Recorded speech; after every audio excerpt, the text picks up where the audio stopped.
Hello everybody, good day to you and welcome back. Glad you guys are here. This is a 2020 Chevrolet Silverado 35, I think it's 3500, yeah, 3500 with a 6.6 Duramax and Allison transmission. Customer states parts are in the vehicle, and they brought a lot of parts. A lot of parts. There's an entire back seat full of parts. There's a lot of them say Banks Power on the boxes. I think we've got a Banks exhaust. I think I've got a Banks diff cover. I've got some Amsoil. I've got a fuel system lift pump in here, some gauge pods. Looks like there's an intake over there in the front seat, and probably a bunch more stuff down below underneath of all these piles here. So what we are going to do is we're going to install all these really cool aftermarket go fast goodies.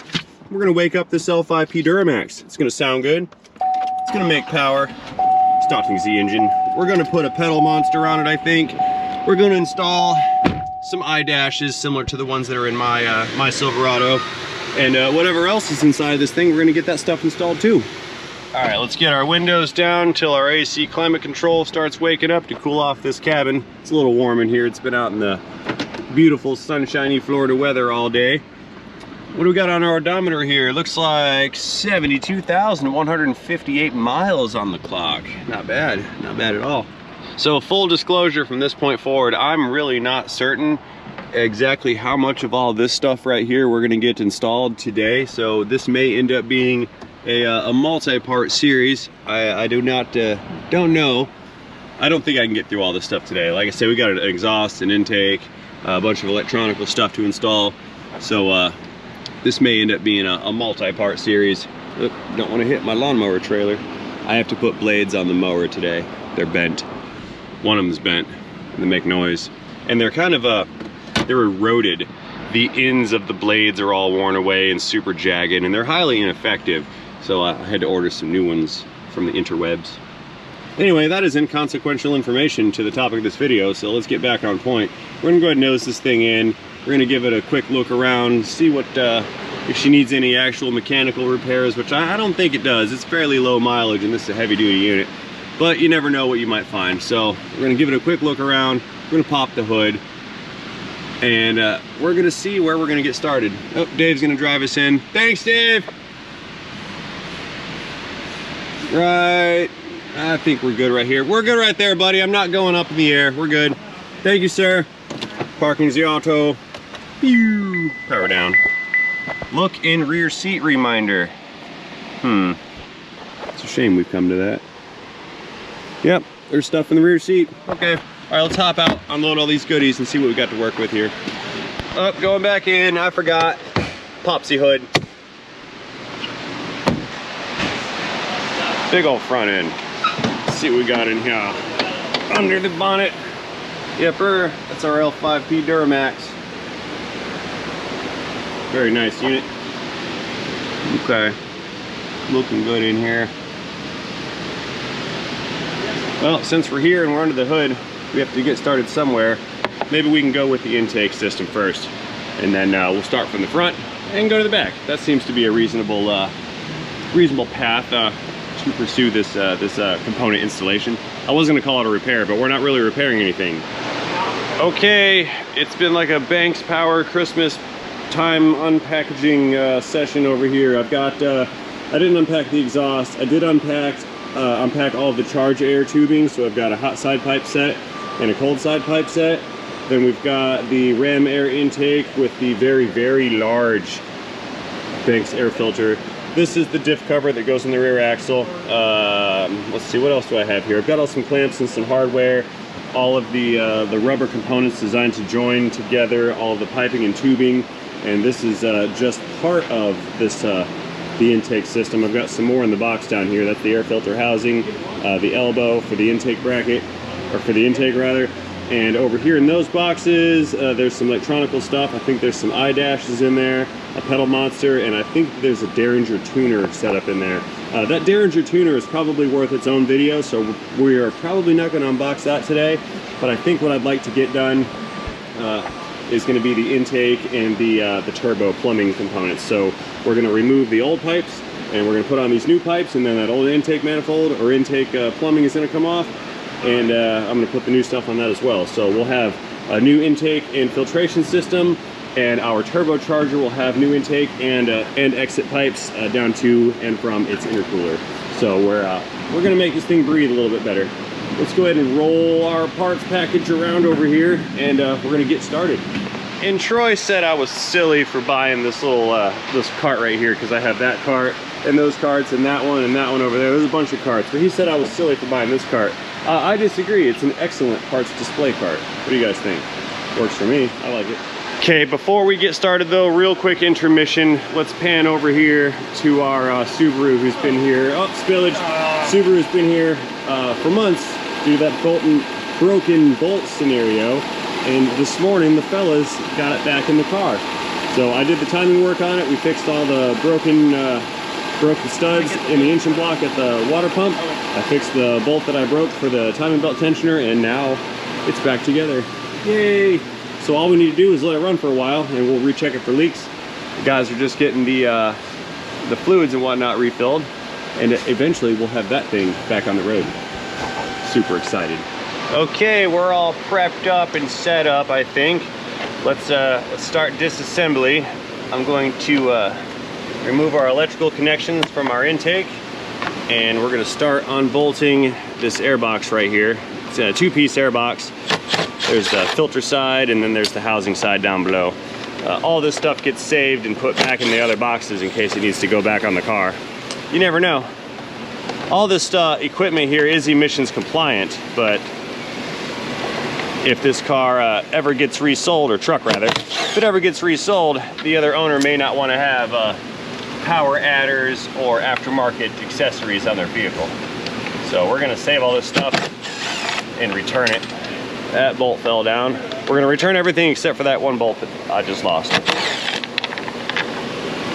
There's that one. And what are we stuck on here? Oh, I know. There's another bolt back here hiding in the shadows. Who knew? The shadow knew. Okay, so our filter box is disconnected. Let's check the air filter element. Pretty good, look at that. That's brand new almost. Okay, taking a look a little farther downstream, we've got one clamp here. It clamps our tubing to our turbo inlet. Let's get that guy disconnected. Let's pull it off right here too. Oh, you're stubborn, aren't you? I'm out. Here, one more good tug here. Oh, there we go, that one's off. How about this other piece? Wiggle it, there we go. Here, I'll just put some blue towels down on that intake right there so no debris can make its way to the impeller wheel. So, or compressor wheel rather. Now, we need to remove this lower section of this air box. So I think we've got one bolt here. There's probably another one hiding out somewhere, maybe from the bottom up. Anyway, let's start getting this thing removed. And then once this guy's out, we can work on the cold side pipe, that one, and the hot side pipe for the turbocharger. Wobble 10 mil coming in, and it does not go deep enough. Non-wobble 10 mil coming in. It's the wrong size. Third time's the charm. I had an 11 mil. This is the 10. Here we go, unclick. That was harder than it had to be. Big time. Okay, now the rest of this thing should just be held in with some rubber grommets. I don't see any more bolts, so we'll just give it a tug there. And airbox is free. Good. Set this guy aside. Package all that stuff up later. Okay, so now we've got a little bit of access to our hot and cold side plumbing. That's our hot side pipe. I'm sorry, cold side pipe. So let's get this thing disconnected next, and then we'll see how that new component fits in here. Okay, taking a look at the clamp or whatever on the top of this pipe. It looks like we just got to pull this guy out. Looks like it's two sides, two areas where it clamps in. Pull that guy out. We should, yep, wiggle that guy right out of position there. So let's put our wire back on so that doesn't get lost. And there should be a similar clamp down below at the bottom of this pipe.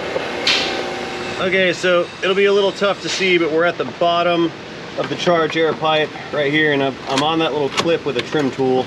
I'm gonna try to release it and pop this guy out. I think it's released. It's gonna be hard to reach. It's pretty far away. I gotta have an extended tool just to get down there. Reaching in. Okay, I've managed to get the clip out. Now, just gotta wiggle this pipe out of here. There we go. That was easy. Okay, so that's our pipe. Got that guy out. Okay, so we've got one of the pipes here, and I have deduced that this pipe is going to be our cold side pipe. I can't get that right. This is our cold side pipe because it has this threaded bung in it, and that is for that intake temp sensor that we saw earlier when we started to disassemble this. Anyway, so we've got our aluminum housing right here. It's got an O-ring inside of it. This is what's going to plug into the intercooler down below. So let's go ahead and get these clamps set up and tight, and then we'll get this on, and then we can get the pipe down in there, and then we'll clamp that pipe in position. You gotta make sure that these clamps are perfect. And you don't have to make sure, but I'm going to, because this is a lot of very nice high-end performance parts, and I need it to look good. Because if I install it and it looks all crappy, then that makes me look bad, and we don't want to do that. So yeah, that's pretty good right there. Okay. Okie dokes. This guy's tight, so let's get her down in position down here. We're gonna reach in.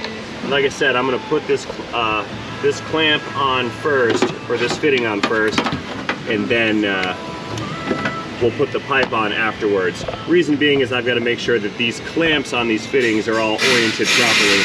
Loud. So we'll slide that guy down. I know y'all can't see very well in there. Slide that on. Almost. It came off. There we go. Got it. That's in position. We'll rotate it so it's indexed properly. And now I can slip on. Loud. I can slip on the little wire clamp thing to secure it. All right, back down in this little dungeon. This is the part that's critical. If I do not get this this little clip on here, then it can cause this boost pipe to come off under load, and that would be very, very bad. And I think I'm not going to be able to get that in there. This pipe is a larger diameter than the stock pipe, so I'm going to have to get this clamp onto this fitting, but not have it seated. So here, let's try another tactic here. It needs to go on and over, but can't go into the grooves just yet. If it goes into the grooves, I won't be able to slip it on. Yeah, let's do that. All right, going back in.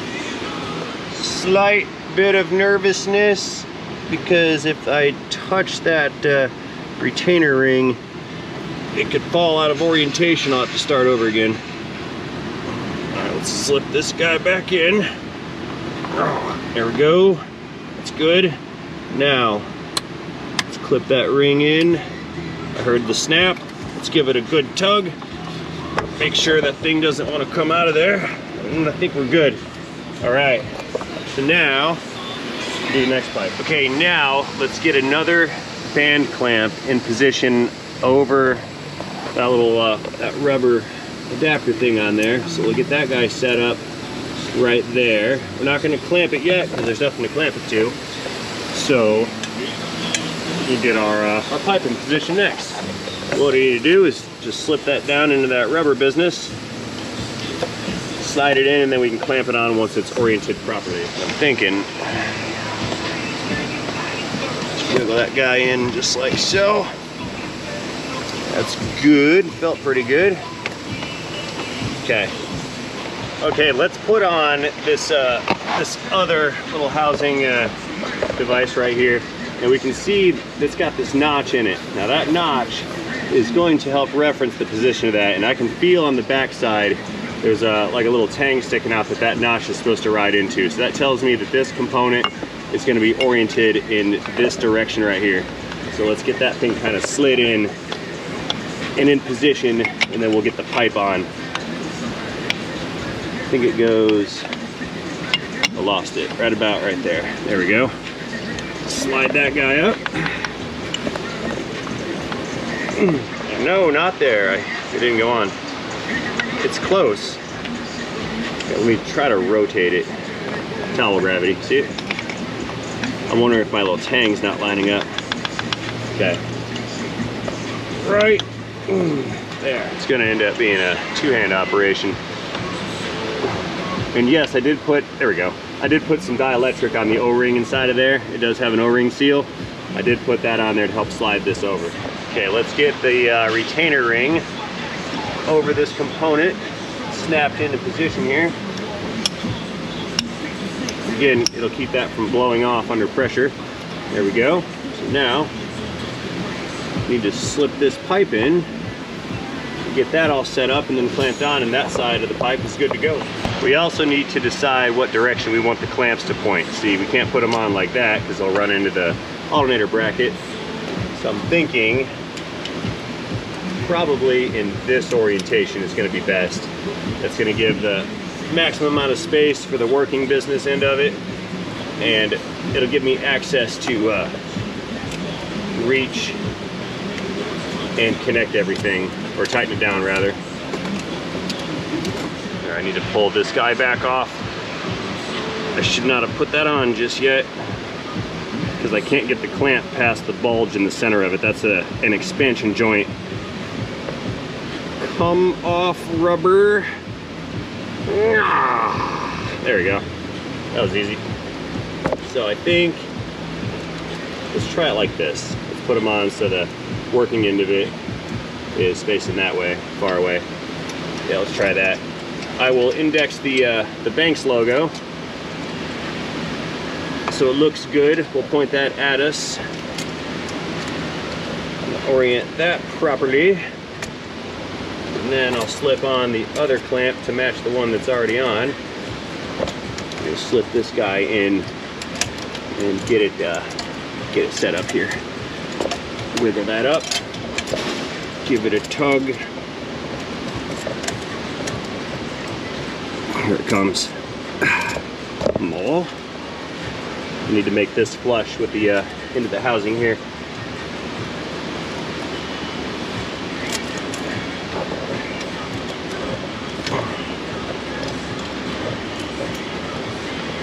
Come on, a little more.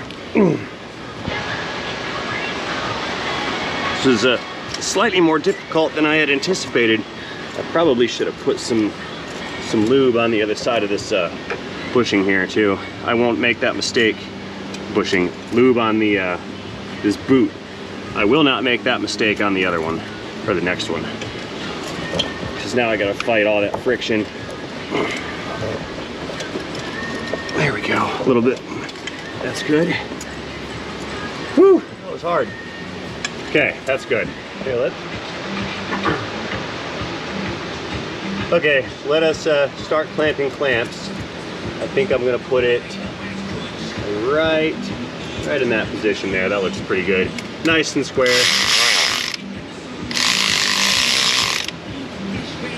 All right, that's good. Send it.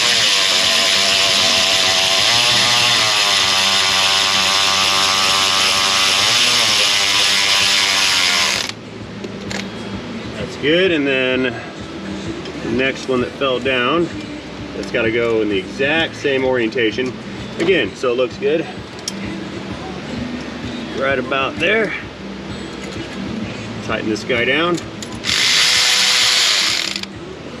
keeping it even along the way.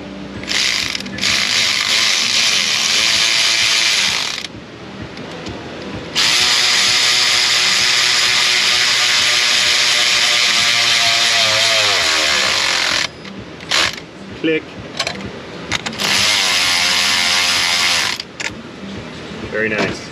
All right, now I need to retrieve my towel that fell down. Can't have that getting sucked up in the fan. And we've got one more clamp down here. Tighten that one up, and this section is good to go. Whew, it's hot. Battery's dead.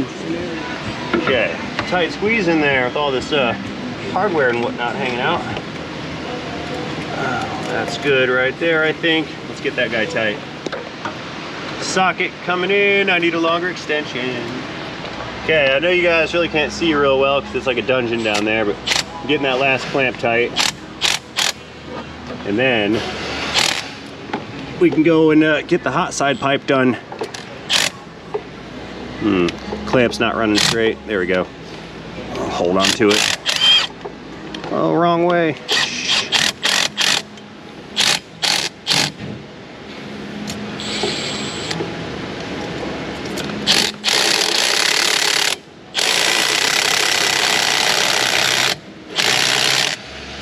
All right, I think we're good. That's tight. Clamp's even, good to go. The pipe is feeling pretty good. All right, so now we need to get that air temp probe installed in the bung on this new pipe. Okay, let's get ourselves out of here for a moment and cool off. It's hot down there. And we will need to extract this temperature probe from inside of this pipe and thread it into that new replacement pipe we have. Let's get that disconnected. There we go.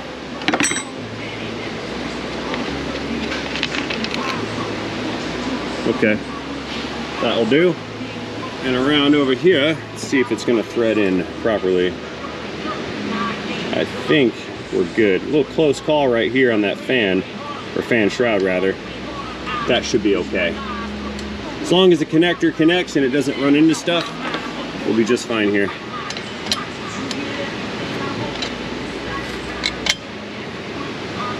Click. And this guy's gonna go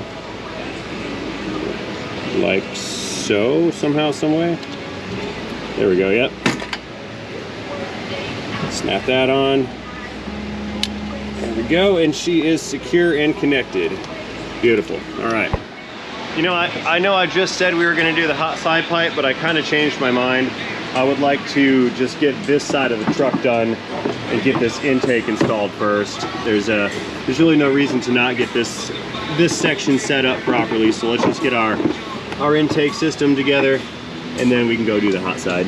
So basically all I need to do is fit the grommet pegs down into the holes and get the nut set up and bolt this thing on. Then we can put the filter on and the new plumbing as well. So I put the grommets back in the mount, and the grommet that goes here for the bolt, I've got that installed in the bottom of this air box already. So we just slip this guy into that little intake pipe right there. Make sure, reach in and align it. The bolt hole is now gone through, and then our grommets in the back, we just, flashlight gravity, we just set those grommets up and give this thing a push down, like so. That's in good position right there. Okay, we've got our little 10 mil bolt that's gonna go inside of this air box on that stud that we just on the stud and grommet that we just put in. Put that guy right there. Tighten that thing down next. Wobble coming in. If I can get it on there. There we go. Click. Okay, let's take our air filter next. I have found this this foam rubber seal inside of the parts kit, and I believe that seal is going to fit into the lid of this intake. So let's drop this thing down. That fits very nicely into the groove in the air box. So we'll set that thing down, put the seal in place. It's not an adhesive back seal, it just kind of hangs out and sits in position, so I'm assuming that's where she goes. Goes right there. And then we can take our lid and check the fitment on this guy. Banks Ram Air. Booyah. So our lid is going to sit over top. We can bolt that unit on, and that rubber is going to create the seal between the lid and the filter. So this is very nicely engineered. Awesome. Okay, so the majority of the stuff is all in position. Let's get our blue towel out of our turbo inlet, and we can maneuver in our intake tube. I've already taken the liberty of putting the clamps on this. I have not tightened them just yet because I need to position them in a direction that I think is well, looks best actually. Over here, that is the fitting for the mass airflow sensor. We're gonna have to remove that from the stock plumbing and install it in that location right there. So let's get this thing slipped up and over that turbo inlet. And then right over here to our left, make should slide down over the filter. Not exactly set up just yet. We got this huge big gap right here. Oh, I see what the dealio is. I've got that one clamp too tight, and that plumbing is not fitting over the turbo inlet properly. There, take that loose. Now I should be able to slip it down a little further. Okay, let's try this again. Begin slipping onto that intake now. Get on there. Really good fitment. You know what? Really not okay. I need to take this clamp and flip her around. It was gonna run into the AC line. So that's gonna come back around this way. Here. Trying again. 5th time's a charm. There, that's it. Now, I'm not going to tighten it yet because I need to make sure that thing sits down and flush and bolted on and it all fits properly before I tighten down the clamps. So I may have to rotate the thing a little bit. Okay, now this guy is going to slide down over that filter. Make sure this is all pointed the right way. That's good. And I've got some stainless steel fasteners to bolt this intake horn down onto that box. Let's go ahead and get these guys started. Line up the bolt holes visually. Drop that down in there. That one's threaded. Let's get this next one over here. Is that one gonna reach? Oh, hang on, we're off center or something. Something's not right here. That one didn't even come close to reaching. Take it back out. Do it again.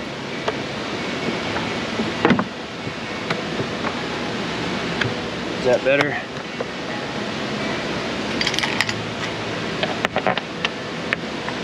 Yeah, let's try this.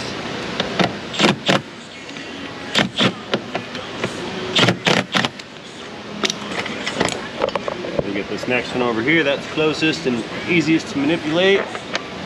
Thread that one in. Give it a little bit of torque. Then we can get these two on the inboard side.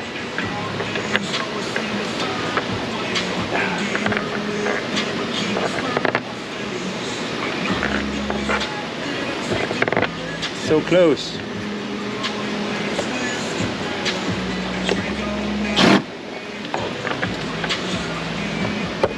It's angled kind of upward this way. I need to figure out how to make it go a little bit down. It's just got weird angles going on here with these parts. It might be that rubber seal in there too. It could just be too thick, and it's causing this misalignment here. I know all this stuff fits. There, got that one. There we go. And one in the back.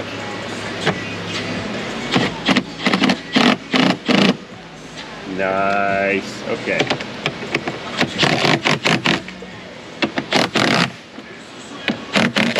All right, that's all bolted in. Good to go. Let's give the rest of this intake stuff some good wiggles here. That way it all kind of settles and it sits where we want. I think that's good. Go ahead and bolt this stuff down and get these last couple big clamps tight. And then I think after we put that mass airflow in, we're going to start it and see how it sounds. Click that, and then the one in the back over here. So far this project, we've done the ram air intake, the big filter, and we've gotten the cold side turbocharger pipe, or intake manifold pipe installed. Alrighty, let's head over to my workbench real fast and get this mass airflow removed. Alright, coming in with some Torx. I think that's a Torx 20, maybe 25. We're gonna pull this mass airflow out and swap it over to that new intake tube, plug her in. There's also an adapter that goes with this because I do believe that this thing has been repositioned. If you notice here on this air box, it's over here by the filter, but on that other unit, it's like over here. So we're gonna have to put that extension cord on it that came with the Banks kit. Then we'll plug her in. We also got some new hardware, so I'm not gonna use that. Let's pull that guy out. Give it a quick inspection. Looks good. Smells good. Okay, let's get this thing into its home. Oh, up we go. And it's gonna plug in. Oh, camera gravity. She's gonna plug in, I think, just like so, right there. Very nice. Okay, let's get our screws in position here. That guy started. I made the mistake once when I put this intake on my truck. I tried to reuse the factory screws and found that they were a different thread pitch. So we had to use the stainless ones that came with it. I don't know what my motivation was to not use the stainless screws, but I found that they did not work. There we go. And there is a seal, a little rubber seal on this mass airflow sensor. So that should seal to this, this intake very nicely. Screw that guy in, bottomed out, seals look good. Screw click, and another click, there we go. Let's find that wire harness that was dangling down. What'd I do? I left her, I lost it. Where'd it go? No, where are you, plug? Do you guys see it? Thought it was, oh, there it is, got it. Yeah, see, that doesn't fit very well. See that? It's kind of pinching on this wire. You can't be having that. So, Banks has this little extension cord device that goes with it. It's gonna plug in right there. Snap that guy in, and then we can plug it in right over here. Banks Mass Air Control Module, that's what it says. I hope this came, it's not just an extension cord. I confess I didn't read the directions. I'm not sure what's going on inside of there. I'll have to read up on that. Maybe that's part of the Derringer Tuner set that I also have. I've got a full engine tuner kit in some of the boxes over there that need to go on this. Anyway, let's, I think we're good to go to start running. I will have to take all these wires and bunch them up and put them away nicely and zip tie them so they're, you know, they're not just walking around all willy-nilly like, because that's not okay. But I can do that, I think tomorrow. I actually have a confession to make. I'm starting to not feel that hot right now. Or, I mean, I'm hot because it's like 1 billion degrees outside, but I'm not, the energy's starting to fall. So I think what I'm gonna do is probably end up cutting this this video a little bit short this time. Restarting the engine. She's alive, good to go. Let's check for any trouble codes real quick. Nothing showed up, so that little control module thing was accepted by the ECM. Let's take a look.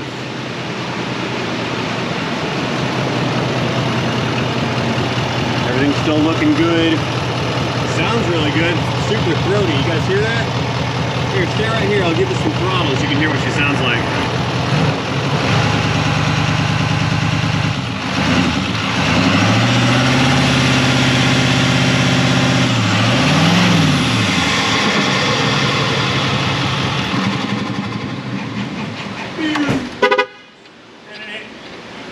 That's the Chevy beep when you shut it off and leave the keys inside of it. Yeah, that thing sounded pretty good. I like it. So that's our intake side. When we get the exhaust side on there, it's really going to sound good. But I need to get this hot side pipe installed from the turbocharger down to the intercooler before we end up doing the exhaust. I'm gonna have to save that one for later, guys. Like I said, I'm not feeling so super hot right now, so I'm gonna go ahead and close this video out. I'm gonna close the shop. I'm going home. So having said all that, I apologize for cutting this video a little shorter than I wanted, but I'm running low on gumption here, so here's what it is. So again, and as always, thank you guys for watching this video. Certainly hope you enjoyed this video. If you did enjoy this video and you'd like to see the subsequent videos, please let me know in the comment section down below. Do not forget to tap that like button while you're down there. And most importantly, have yourselves a fantastic day. See you guys later in the video, in the Duramax, in the Banks intake system, in the transmission.